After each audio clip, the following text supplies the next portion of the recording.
empecé en el Denia a jugar en el equipo de mi ciudad con chicos. Fue una experiencia pues, para mí muy importante porque bueno, al final no había tantas chicas para jugar al fútbol y conforme fueron avanzando los años tuve que empezar a salir para poder competir con chicas y empecé con el Levante femenino y ya ahí estuve 4 años y después vine al Valencia y ha sido una etapa de mucho sacrificio para mí y obviamente después intercalando con la selección española, que ha sido algo que he podido vivir y me siento una privilegiada. Mi primera llamada fue con la sub-16 y mi primera llamada con la selección absoluta fue aquí en el Valencia. Dijeron que había 3 jugadoras convocadas con la absoluta, obviamente yo no me lo imaginaba porque yo tenía que ir con la sub-19 y nada, cuando dijeron mi nombre pues me emocioné mucho por el camino recorrido y salí y lo primero que hice fue abrazar a mi madre.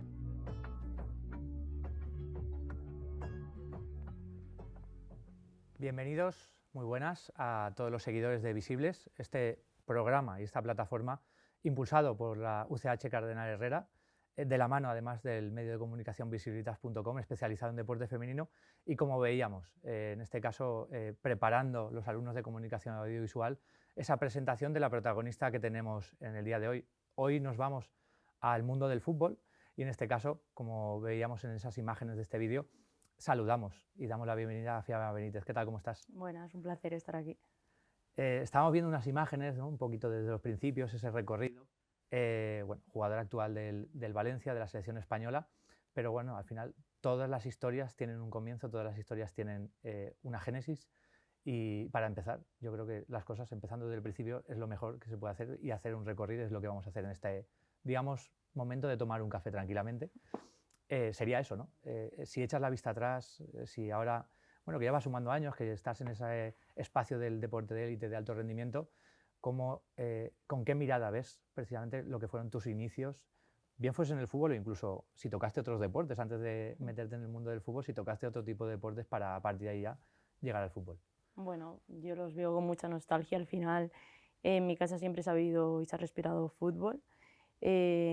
Miro hacia atrás y bueno, el camino recorrido para mí es un orgullo desde mis inicios con chicos. Al final, obviamente jugar al fútbol siendo chica no era fácil, antes sobre todo. Y también es cierto que, como has dicho antes, lo intentaba compaginar. A ver, yo era muy deportista, me gustaba mucho hacer muchos deportes. Empezaba natación y atletismo, pero sí que es cierto que siempre compaginaba fútbol con atletismo. Entonces para mí es bueno, al final tuve también que elegir un poco con mis padres y tal, pero bueno, para mí, ya te digo, es un orgullo el camino recorrido hasta ahora. Haces referencia, hacías referencia en el vídeo y ahora lo comentabas también, en los inicios ya en el fútbol, ¿no? con chicos. Bueno, es algo que ha sido norma durante mucho tiempo, es verdad que ahora con todas las licencias, además que desde muy pequeñitas hay en el fútbol femenino, para bien, ya puede haber ligas desde categorías formativas bajitas hacia adelante, pero bueno, como recuerdas también esos años en los que, bueno, hasta que la edad de esos 11, 12 años, ¿no? Fisiológicamente se sigue compartiendo, ¿cómo fue y qué aprendizajes tuviste en esa época inicial tuya en Denia? Bueno, al final yo siempre jugaba con chicos, jugaba en el patio de mi colegio también con mis compañeros de clase y era un poco marimandona, yo mandaba a todos. A los ¿Era chicos. capitana? Sí, yo elegía quién iba en cada equipo y todo. Pero sí que es cierto que cuando empecé a jugar con chicos en fútbol base con el Denia, con ellos no tuve nunca ningún problema, la verdad que me acogieron muy bien, era como la protegida para ellos, tanto para mis compañeros, para el club y para los padres. Pero sí que es cierto que bueno, siempre han habido comentarios, sobre todo de equipos rivales. Obviamente al final los niños es lo que escuchan en casa. Si tú al final escuchas a tu padre que una chica no puede jugar al fútbol, lo vas a repetir. No es tu mentalidad, pero es lo que te están educando. Entonces, pues bueno, eran comentarios que yo escuchaba, pero sí que es cierto que desde pequeña pues me considero mentalmente fuerte y nunca les he hecho caso, siempre he seguido a lo mío. Y incluso cuando acababan los partidos me venían a felicitar, o los propios padres que antes habían dicho que no les podía ganar una niña a sus hijos. Pues mira, nada mejor que tapar bocas, ¿no? Sí, Y sí. además con la práctica, con hechos. Estabas comentando además, yo creo, una cuestión muy importante que no sé si poco a poco se va perdiendo. Y es, de hecho, no hace mucho leía un reportaje en el que precisamente hablaba de quizá el fútbol cada vez se está llevando a parámetros más estancos, más técnico-tácticos, muy cerrados, y a veces se echa un poco de menos también, sobre todo para la gente jugona, que se diría, ¿no? Con capacidad y con habilidad de tener esa visión de juego, esas capacidades técnicas, del fútbol de la calle, del patio del colegio, de ese punto digamos, de libertad. No sé si, bueno, en ese momento me imagino, como decías, lo tenías, pero no sé si también esas circunstancias se llegan a ver o incluso se ven hoy en día con etapas formativas que puede haber un partido de niños o de niñas, ¿no? Que falta a veces esa pillería, ¿no? Y ese puntito Sí. de la calle. Sí, sí. Mira, con mi padre lo hablo mucho porque a mí sí que es cierto que y a mi padre también, como quien dice el fútbol de la calle, como has dicho tú, me gusta es el espectáculo que al final es lo que llama la atención del espectador. Pero bueno, al final cada vez hay más academias, cada vez hay más equipos de formación y los niños empiezan, y las niñas más jóvenes, a entrar en equipos profesionales o incluso equipos que no son profesionales pero tienen esa base de formación. Entonces es todo muy táctico al final, no te dejan libertad para crear, como quien dice. Entonces cada vez se ven menos esos jugadores y esas jugadoras más creativas en ese ámbito. Además se agradece a la vista también Sí, del público, a mí como me gusta. decías. El recorrido, Denia, con ellos, ¿cómo va transcurriendo todo en tu trayectoria deportiva? Bueno, si quieres, primero ese primer proceso hasta llegar, por ejemplo, a la cantera del Levante y luego seguimos esa trayectoria tuya de esas etapas. Sí, empecé a los 8 años con chicos, hasta los 12, 13, que era el límite que podía jugar con ellos. Jugué en categorías preferentes, he hecho torneos o sea, con mi equipo contra equipos como el Betis, Getafe, Valladolid. Y bueno, fue una experiencia muy importante para mí porque me sirvió después para dar ese paso a fútbol femenino. Yo lo quería hacer años anteriores, pero al final era muy lejos de casa poder ir a jugar a un equipo femenino, y cuando tuve que dar el paso estaba en tercero de la ESO empezando. Y fueron 2 años en cantera, como quien dice, el Levante femenino, donde íbamos y veníamos de Denia a Buñol o a Nazaret, que es donde se entrena. Y me acuerdo que era salir del instituto, ir corriendo a casa y llevarte un tupper. Y bueno, por suerte mis padres siempre me han acompañado, tenían que pedir permiso para salir del trabajo y nos íbamos a Nazaret, salíamos pues a las 3 de la tarde y no volvíamos hasta la noche. Y me acuerdo que yo iba siempre con una linterna porque aparte de atrás del coche no teníamos luz, entonces tenía que estudiar ahí también y quedarme hasta tarde en casa estudiando porque tenía que compensar esas horas que había faltado en el entrenamiento. Claro. Es algo que mis padres siempre han llevado mucho de la mano, tanto estudios como deporte. Y es un esfuerzo, al Sí, final también de la familia.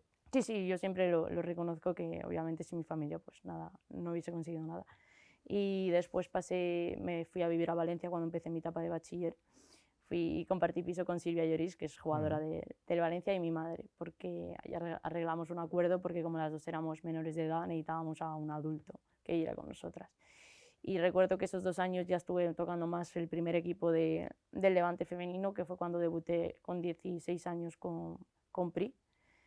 Y nada, la verdad que fueron etapas pues muy bonitas, pero sí que es cierto que el último año fue un poco más complicado para mí a nivel personal y profesional en el Levante.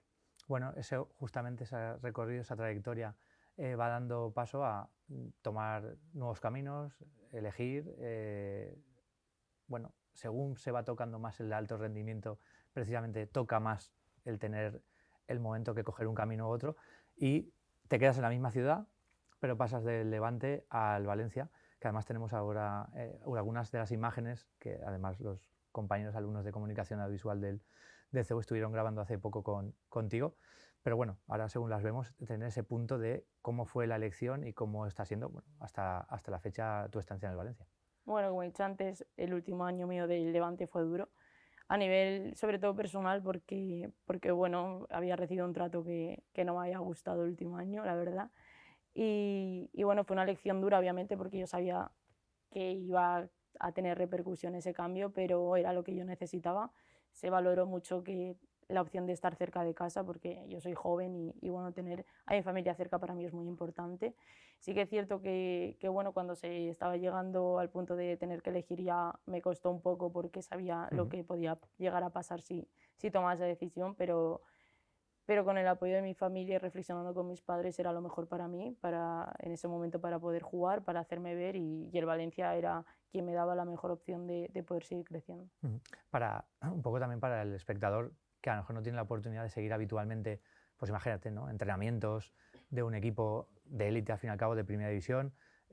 Antes sí que es verdad, tiempo atrás, ¿no?, recuerdo cuando estaba en esa etapa en la que se podía ir libremente a ver los entrenamientos tanto en categorías masculinas como femeninas, pero ahora sí que es verdad que todo ese trabajo táctico que hablábamos, ¿no?, a veces la estrategia, cada vez va quedando más encerrado. bueno, ¿cómo se le podía explicar también un poco a la gente que luego va, en su momento cuando estabas en Levante, ahora tiempo hacia aquí estando en el Valencia, el cómo se prepara, ¿no? Al final cada partido, el trabajo que al final conlleva ese día de, que es el día del partido, ese momento de partido, pero que muchas veces hay que recordar a la gente, tiene un trabajo de la semana, tiene un esfuerzo, tiene un sacrificio, obviamente encima siendo profesionales, y que hay que poner también en valor. Ahí tenemos, por ejemplo, alguna de esas imágenes de un entrenamiento, cómo suele ser, ¿no? Al final, de cara al espectador. Eso que hacéis para cuando llega el día del partido intentar estar lo más preparadas posibles. Bueno, al final, obviamente somos deportistas de élite, no solamente es lo que hacemos en el club, también tenemos trabajo fuera con preparación física personal, pero bueno, una semana en el club pues prácticamente entrenas todos los días, menos uno que libras. Entrenas por la mañana normalmente en los clubes profesionales y es sesión de gimnasio antes de campo y después campo. Ya después cada una, ya te digo, por la tarde o hace un trabajo extra, porque al final un trabajo de deportista de élite son 24 horas al día, todo lo que haces es pensando en tu rendimiento, las horas que descansas, lo que comes, si toca salir o no. Entonces es muy importante tener todo eso controlado con profesionales y cada vez, sobre todo en el fútbol femenino, es todo más profesional, entonces necesitas estar más preparada. Has hecho ahí referencia, me venía a la cabeza precisamente un caso, bueno, Concha Montaner, que es una leyenda del atletismo español, en varias entrevistas siempre ha significado algo y es, sobre todo ahora ya está retirada, pero en sus 20 y pico años de atleta profesional, habiendo ido a 4 Juegos Olímpicos, a mundiales, europeos y demás, soy atleta profesional con todo lo que significa 24 horas al día, 365 días al año. Eso es innegociable. Sí, sí, no, sí. Al final, yo qué sé, las vacaciones de verano, normalmente, a ver, sí que es cierto que tienes 1 o 2 semanas como mucho, pero tú ya Que son estás... necesarias para Sí, sí, claro, sí, desconectar. no, es imposible. Pero sí que es cierto que estás en verano trabajando la pretemporada, como le llamamos nosotras, renuncias a vacaciones, a estar con tus familias y amigos, entonces al final es duro, pero es un sacrificio, como quien dice, que lo haces a gusto. Es cierto que, bueno, esto es como quien quiere ser, no sé, yo por ejemplo en mi caso abogada, no me gusta estudiar, pero yo quiero ser abogada, entonces al final pues es el sacrificio que tienes que hacer. Además, bueno, precisamente estás en ello, intentando compaginarlo de la mejor forma posible, a distancia de lo que significa el deporte de alto rendimiento profesional con el estar desarrollando, en este caso, pues derecho. Sí, para mí, bueno, es que mi familia siempre me ha inculcado que el deporte y los estudios pues van de la mano al final. Yo soy consciente de que la etapa de deportista se acaba en algún momento, entonces, o antes de lo que se espera por una lesión o por lo que pueda pasar. Entonces, pues bueno, a mí me gusta estudiar. A lo que estoy estudiando es Derecho y lo intento compaginar con el deporte. Es cierto que al final el deporte ahora mismo para nosotras es lo prioritario, pero yo intento compaginarlo de la mejor manera posible. Hemos estado hablando del recorrido a nivel clubes, desde que empiezas en Denia, con niños, todo ese paso en esas etapas formativas, la llegada del Levante, la llegada del Valencia, pero también tus cualidades y condiciones hicieron la llamada de atención de la selección desde categorías inferiores a la absoluta. ¿Cómo fue esa primera llamada, si recuerdas, de la primera vez que te llaman para colocar de la camiseta de España? ¿Inferiores absolutas? Primero las inferiores. Las inferiores fue cuando era sub-10, bueno, me llamaron para sub-16, yo era sub-15 aún. Y bueno, fue cuando salí del instituto, normalmente pues yo vivo cerca, como quien dice, de casa, entonces yo iba andando. Y cuando vi a mi padre, pues me sorprendió porque encima tendría que estar trabajando y tal. Y cuando me subí al coche me dijo, te han convocado para la selección española. Y la verdad que me emocioné porque era algo que yo nunca había pensado, nunca, ni lo había visto cerca en ningún momento. Al final lo máximo que yo aspiraba siempre era la selección valenciana y cuando me llegó esa llamada y fue justamente para un torneo de desarrollo, fue una pasada, como quien dice. Y hay un salto, recorrido, títulos con categorías inferiores, hasta yo creo que un momento muy importante, ¿no? Ha habido en los últimos meses, como lo que es la propia Nations League, partidos importantes, situaciones, goles, por ejemplo, importantes, como por ejemplo que marcas contra Suecia, y circunstancias que llevan, ahí lo tenemos además, ¿no? En las pantallas podemos ver ese gol contra Suecia. ¿Con qué te quedas de ese día, de ese partido, por ejemplo? Es que cuando metí el gol estaba mirando a mis padres también. Es que para mí es un... No, pero... Incondicionales. Sí, sí, es que me acompañan a todos lados. Al final, también cuando me quedé a las puertas del Mundial, cuando me llamaron para decirme que bueno, que me había quedado a las puertas, estaba con ellos volviendo de de ese partido preparatorio. Entonces, pues fue como ese gol para mí fue como aquí está mi trabajo, que no he bajado los brazos también gracias a ellos y fue como un subida y una tranquilidad en cierto modo.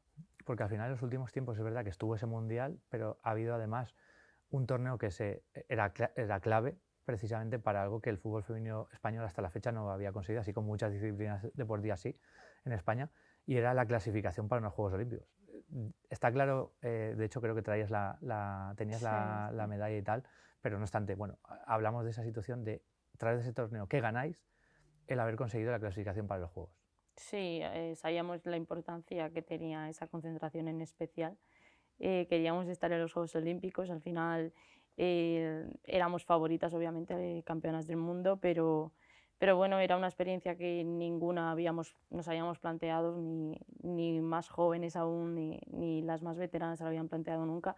Entonces fue una concentración pues, muy especial para nosotras y cuando conseguimos esa clasificación pues seguíamos con la mente puesta en la Nations League porque nos quedamos una final, pero fue como un punto de tranquilidad de saber que ya estamos clasificadas para esa bonita experiencia.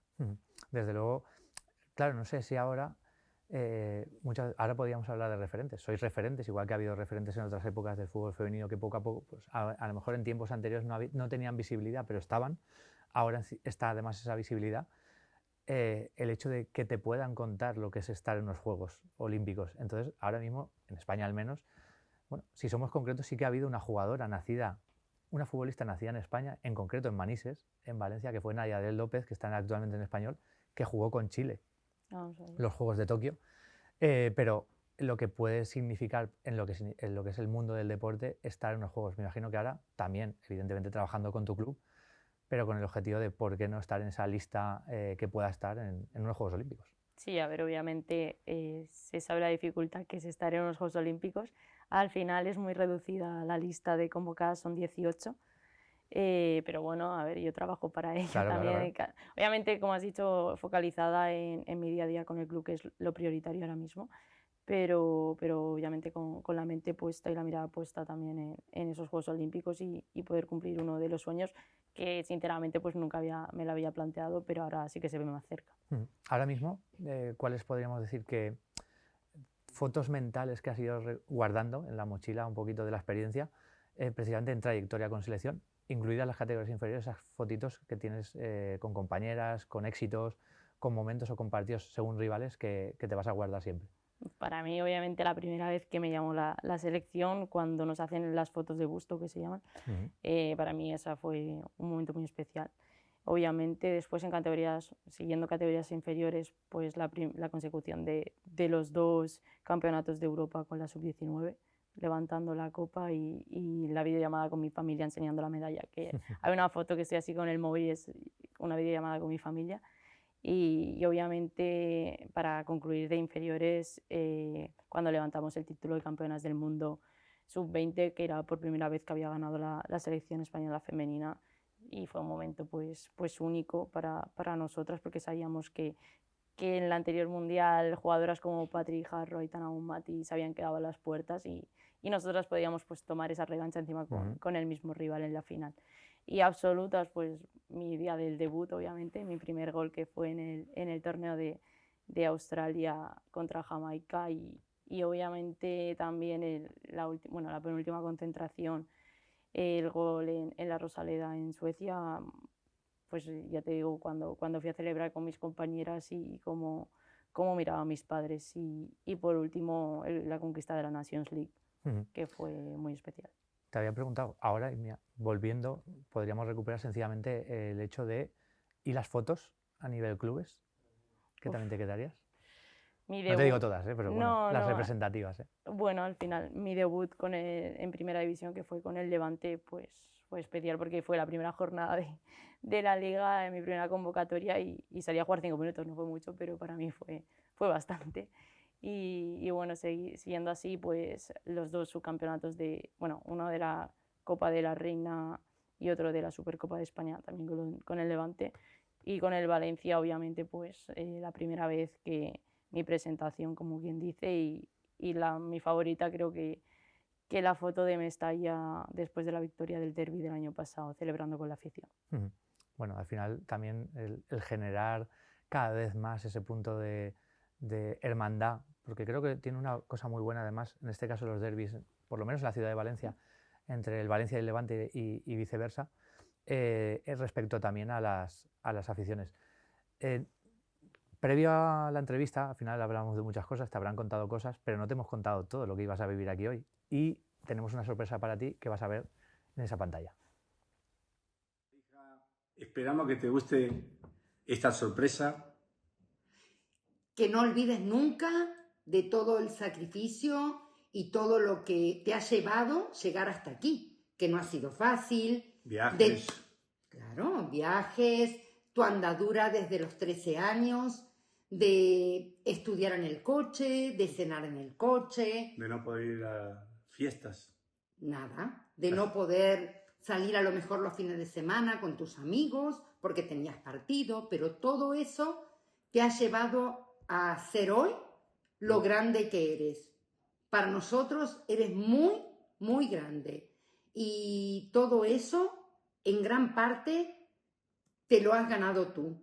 Has sabido diferenciar lo que tú quieres y a dónde quieres llegar. No solamente en la parte de jugadora, sino también que estás estudiando, que te estás manejando muy bien sola y que eso es muy importante para poder terminar de cumplir tus sueños, que es ahí donde te va a llevar. Estamos claro. Muy orgullosos de vos. Sí, y que queremos todo lo mejor para ti y que esto sea lo que tú esperas.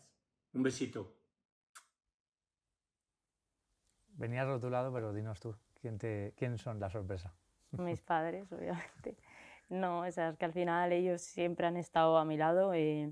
Yo siempre le agradezco todo y como he dicho antes de la entrevista, hablando tú y yo, que si le tengo que deber algo a alguien es a ellos. Al final ellos vivieron mi etapa, mi etapa más dura en el fútbol, que fue mi último año en el Levante, y siempre cuando me he salido un poco de la línea, he intentado no salirme mucho, pero ellos han sido quien me han vuelto a meter en el camino. Al final, pues obviamente pues somos jóvenes, soy joven y también me gusta disfrutar de mi juventud, pero sí que es cierto que al final pues mi vida no es igual que la de mis amigos, porque mi sueño es otro, mi camino es otro, y totalmente respetable obviamente, pero sí que es cierto que yo tengo que sacrificar muchas cosas que ellos, pues bueno, al final no hace falta que lo hagan, y mis padres siempre han estado ahí detrás para poder guiarme un poco más. Y bueno, cuando ya para hilar un poco, por eso fue para mí muy especial la llamada de la absoluta, porque venía de un año muy complicado en lo personal, de una situación muy difícil, que estaba lejos de casa. Es cierto que estaba mi madre conmigo viviendo, y mi madre era quien me veía llorar pues prácticamente todas las semanas porque lo estaba pasando muy mal. Y cuando me dijeron que estaba convocada 3 meses después de acabar esa temporada, que para mí fue muy dura, con la selección absoluta, fue una liberación y fue como darle las gracias a ellos, porque ya te digo lo que he dicho en la entrevista, lo primero que hice fue abrazar a mi madre y ponerme a llorar porque había sido muy duro para mí y para ellos también verme sufrir. Esta conversación, digamos, que hemos tenido, creo que ha sido muy amena, ha ido pasando tan rápido como que vamos llegando al final, pero me gustaría que de alguna forma tu precierre antes de la despedida final fuese con esos valores que de alguna forma te han siempre intentado inculcar tus padres, y cuál sería el sello personal de Fiamma a la hora de que, bueno, dentro de mucho tiempo, cuando te tengas que dejar ya el fútbol y estés en la dedicación que sea, te gustaría que quede de ti. Bueno, para mí, yo siempre me he considerado una persona pues muy humilde, con la cabeza muy centrada en todo, en mi vida. Ya te digo, gracias a mis padres también, obviamente, que siempre nos mantienen, tanto a mí como a mis hermanos, a todos, los pies en la tierra, como quien dice. Entonces, bueno, para mí, si se tiene que quedar algún sello, es el de buena persona, da igual, independientemente de lo que consiga futbolísticamente y en los demás ámbitos. Para mí eso es lo más importante, porque es lo que se me ha inculcado desde casa, desde pequeña. Ese es mi objetivo. Pues Fiamma, sobre todo te vamos a seguir, como de forma habitual hemos hecho siempre. Los mejores deseos para todo lo que tenga que venir, y queda mucho, dada además la juventud. Y sobre todo, gracias por haber contado hoy una parcelita y una parte de ti aquí en Visibles, en la Universidad Cardenal Herrera CEU, y con Visibilitas. Muchas gracias por haber estado con nosotros. Un placer, muchas gracias a vosotros. Hasta aquí pues esta entrevista, esta conversación, sobre todo algo cercano, algo de conocer a una jugadora que está en la élite, que está en la máxima categoría del fútbol español, que está con la selección, que han conseguido otro hito más después de lo que fue el Mundial, por ejemplo, con la Nations League, también la clasificación para los Juegos, y algo que va a suponer, desde luego, algo histórico, ¿no?, para el deporte español y para el fútbol femenino en concreto español. Como decíamos, esa gratitud para Fiamma y esos mejores deseos para ti. Como siempre, les diríamos, no dejen de seguir nunca el deporte femenino.